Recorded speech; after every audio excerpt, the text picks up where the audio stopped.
इसलिए अहो अच्छे लोगों, तुम इतने अच्छे और बन जाओ कि दूसरे की बुराई को कहना भूल जाओ। आज का सूत्र ध्यान रखना, अहो अच्छे लोगों, तुम इतने अच्छे और बन जाओ कि तुरंत भावुक होकर के इनके कान में उनको मोबाइल कर दिया, उनको मोबाइल कर दिया, और उसने आपकी बात को रिकॉर्ड करके, तुमने तो अच्छे के लिए मोबाइल किया था, उसने पूरे देश में फैला दिया, तब तुम रोगे हाय मेरे द्वारा यह अनाचार कैसे हो गया। तो सुधीर ऐसे लोग संसार में हैं जो बहुत अच्छे हैं। तो विश्वास रखिए, बहुत अच्छे हैं। आपके पास जो थर्मस होता है ना, थर्मस क्या पानी भरने का ना, वो बहुत अच्छा लगता है, लेकिन विश्वास मानिए वो बर्क करने वाला पात्र नहीं है। थर्मस कहीं नीचे गिर जाए तो पानी बाहर निकलने में कितनी देर लगेगी? थोड़ा बचेगा कि नहीं बचेगा? सीधा होता ना, सीधा, समझ ना, ज़्यादा सीधा ही होता ना, तो गिरे ना तो पूरे निकल जाता है। लेकिन मिट्टी की मटकिया है, वो गिर भी जाए, विश्वास मानो, तब भी तुम्हें एक आध गिलास पानी बच जाएगा। मित्र, थर्मस वैसे सीधे नहीं होना, मिट्टी की मटकी बन के रहो, पेट को इतना गाढ़ा करके रखो, तुम गिर भी जाओ कुछ पानी बचा के रखो। क्या हुआ? नहीं समझ में आया? आ गया? तो इसलिए सुधीर भैया, तुम दोनों सुधीर हो, इतनी थर्मस जैसे बन के मत जियो, मिट्टी की मटकियाँ बन के देखो। मालूम, वो जमीन में गिर गई, पानी फैल गया, तब भी प्यासे आदमी को एक गिलास पानी मिल ही गया। हमारा कमंडल है, कमंडल, वो कई बार लुढ़क जाता लोगों के हाथ से, तब भी उसका पेट इतना गोल है, उसमें पानी बच ही जाता है। ऐसे इतना पेट गोल करके रखो कि तुम्हारे अंदर बहुत सारी बातें अंदर ही पची रह जाए, बाहर ना निकल पाए। विराजो। अच्छा लगा? बैठो। सपाट पेट वाले कुछ नहीं पचा पाते, सपाट पेट वाले कुछ नहीं बचा पाते। तो ये औदिक भाव है। अब जो औदिक भाव है, कभी कभी देखो, हर जीव चाहता है मेरे से गलत ना हो, हर जीव चाहता है मेरे से गलत ना हो। कभी कभी तीव्र क्रम के उदय में उसका पुरुषार्थ काम नहीं करता। जब काम नहीं करता, वो आपको मालूम चल जाए किसी व्यक्ति से बहुत बड़ी भूल हो गई है, हे मित्र, तुम उस जीव के प्रति अचानक बहुत अपने भाव खराब मत करो। क्या वहाँ बोलना, क्या कर सकता है जीव? औदिक भाव की प्रचंडता ने बेचारे को नीचे गिरा दिया। औदिक भाव की प्रचंडता ने उसको नीचे गिरा दिया। ये सूत्र तुमको ये कहेगा।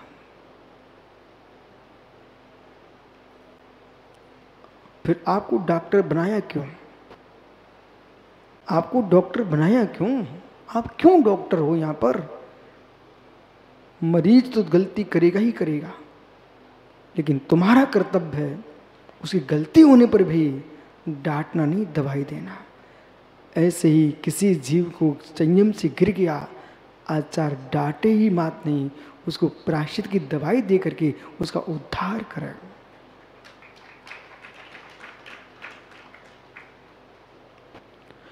जीवभ्या भव्यत्वानि च, और पारमार्थिक भाव के 3 भेद हैं, जीवत्व, भव्यत्व, अभव्यत्व। जीव त्रैकालिक है। भव्यत्व भाव जो मोक्ष जाने की योग्यता रखता है, सम्यक प्राप्त कर सकता, वो भव्य है। अभव्य जो कभी मोक्ष नहीं जा सकता, सम्यक प्राप्त नहीं कर सकता, अभव्य है। इस प्रकार से ये पारमार्थिक भाव के 3 भेद जानना चाहिए। मालूम 7 ही सूत्र हुए हैं, अभी तो समय बहुत हो गया। उपयोगो लक्षणम, और जीव का लक्षण सुनिए। जो आपने पहले बाल बोध पढ़ते थे ना, जो खाता है, पीता है, चलता है, फिरता है, वो जीव कहलाता है। ये परिभाषा पूर्ण सत्य नहीं है। इस प्रकार की परिभाषाएं बच्चों के नाम पर कर दी, लेकिन बच्चों को सिद्धांतिक परिभाषा ही पढ़ाना चाहिए। बोले क्यों? क्योंकि बच्चे जो रट लेते हैं वो जीवन में याद होता है। आप माताओं विश्वास रखो, जो तुमको पहले से छोटे से जो बातें याद हैं अभी तुम कहीं भी खड़े होकर गा लेती हो, परंतु नई बातें याद करो तो भूल जाती हो। तो बच्चों को बच्चे कह करके जो आगम में जिनका कोई आधार नहीं ऐसी परिभाषा रटा देना ये गलत है।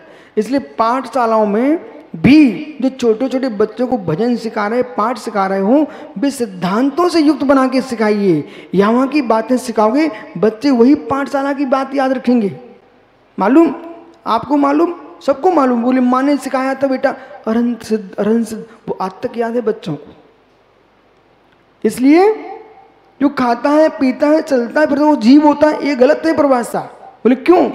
जब कोई मूर्छित है, न खा रहा न पी रहा है तो जीव नहीं है। सो रहा है तो खा नहीं रहा पी नहीं रहा तो जीव नहीं है। अंडे के अंदर वो जीव है, खा नहीं रहे पी रही नहीं है, ऊपर से दिख नहीं रहे तो जीव नहीं है क्या? गर्भज बच्चा बैठा वो खा नहीं रहे चलने या फिरने रहे तो जीव नहीं है क्या? इसलिए ऐसा बोलना चाहिए, जो संसारी जीव है चार प्राणों से युक्त जीता था, जी रहा है, जिएगा, वो जीव की परिभाषा अथवा सबसे गहरी परिभाषा उपयोगो लक्षणम। जो ज्ञान दर्शन चैतन्य गुण सकते उसका नाम जीव है। चाहे खाए ना पिए कुछ भी ना करे, यदि ज्ञान दर्शन है वही जीव है। बराबर। उपयोगो लक्षणम सा दुग्धोष्ट चतुर्भेदा, उसके दो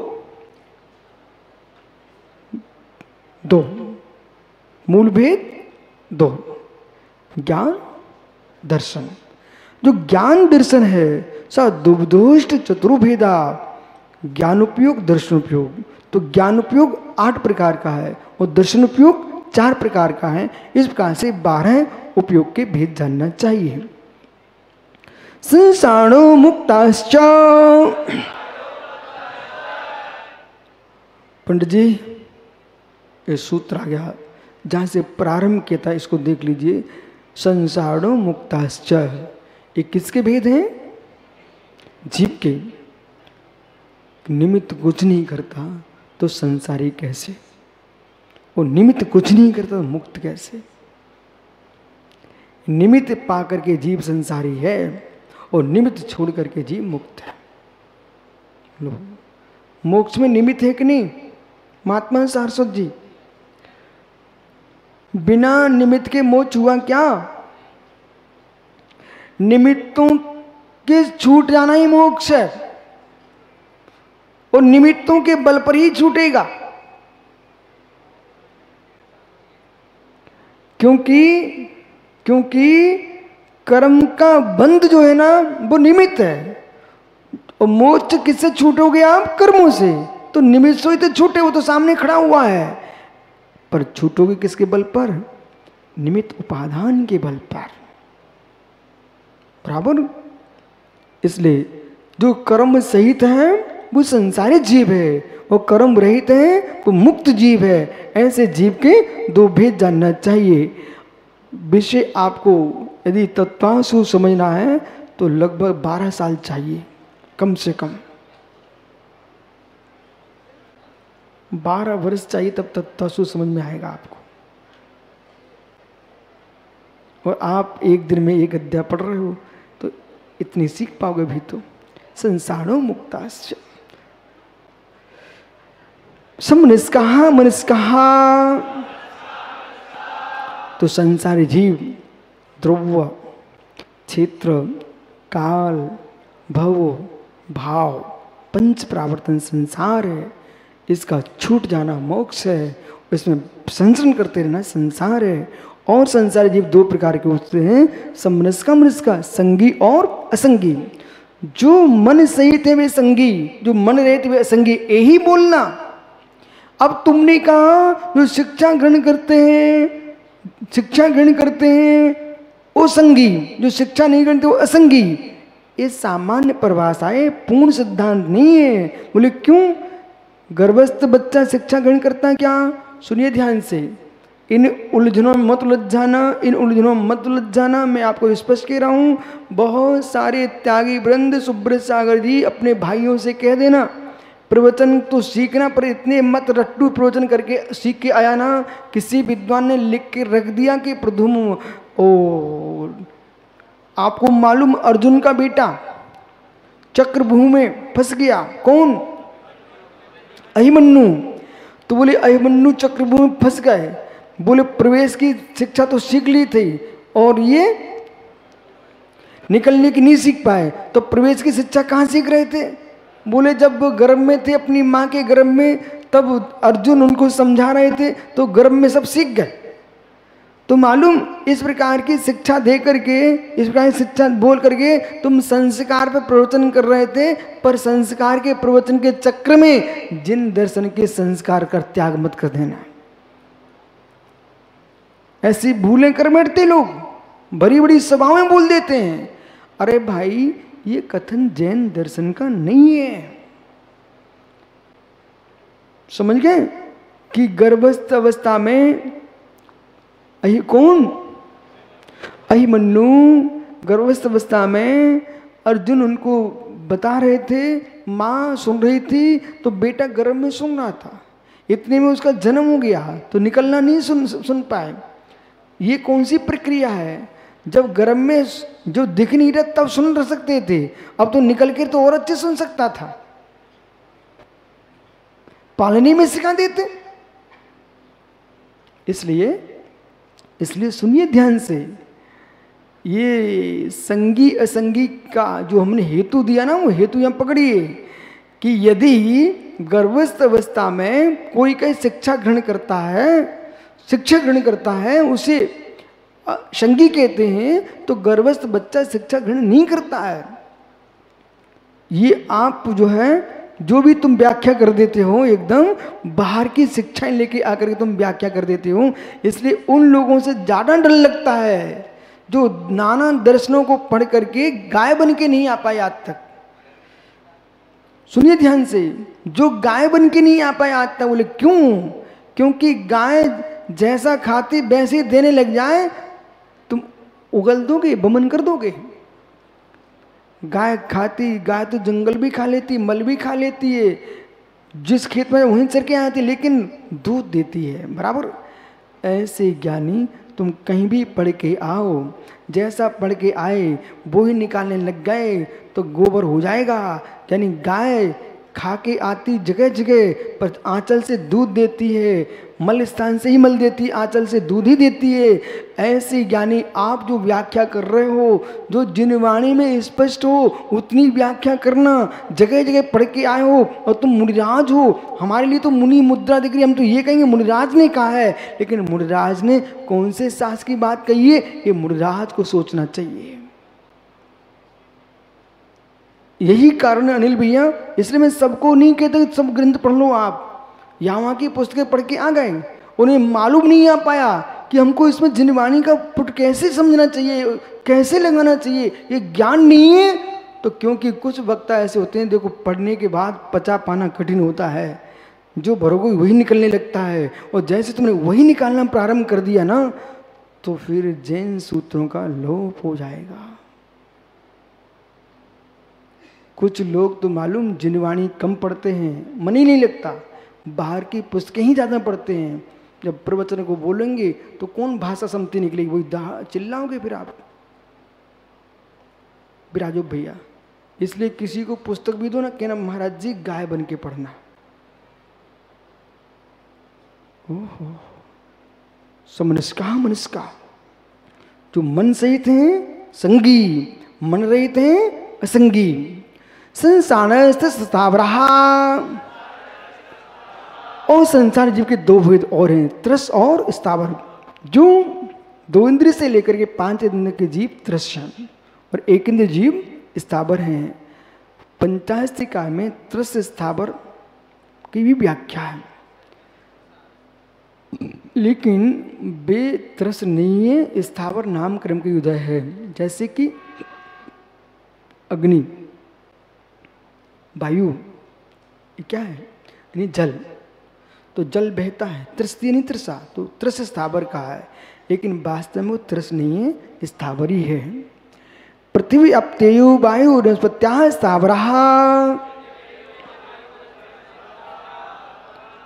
अब एक सूत्र लगाना यहाँ पर, पृथ्वी का एक जल कायिक, अग्नि कायिक, वायु कायिक, वनस्पति कायिक, ये 5 स्थावर हैं। ये 5 स्थावर नामकरण का होते हैं, इसलिए इनको स्थावर कहा है।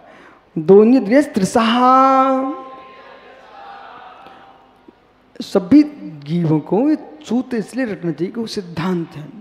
जब सूत्र में सिद्धांत आ चुका है वो इतनी पक्के होने चाहिए, कोई कितनी तुमको समझाने आ जाए नहीं भाई। 2 इंद्रिय दृष्ट सा, 2 इंद्रिय से लेकर 5 इंद्रिय तक के जीव त्रसी होते हैं।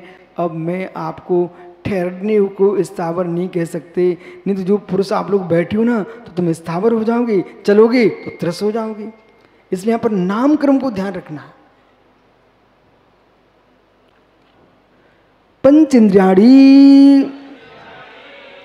इंद्रिया 5 होती हैं। द्विविधानी, 2 प्रकार की हैं, द्रव्येंद्रिय, भावेंद्रिय। निवृत्तकरणे द्रव्येंद्रियम, जो निवृत्ति है वो उपकरण है, इसका नाम द्रव्येंद्रिय। उपकरण जानते हो, उपकरण यानी उपकार करे उपकरण। जैसे ये पिच्छी, ये क्या कहलाती है? संयम का उपकरण।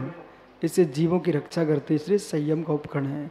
कमंडलू, ये सोच का उपकरण है, शुद्धि के काम में आता है। तो ये हमारे साधना में उपकार कर रहा है, इसलिए उपकरण। ऐसे ही हमारे जैसे नेत्र हैं, इनमें पलक, बरोनी, भौं, ये सब उपकरण हैं। लेकिन क्या करूं, डॉक्टर सुधीर बड़ा सुंदर गोरा दिखता है, अब पता नहीं और कितना सुंदर होना चाह रहा है, बोले ब्यूटी पार्लर जाएगा। और ब्यूटी पार्लर में जाकर के भौं कटवा के आ गए भैया।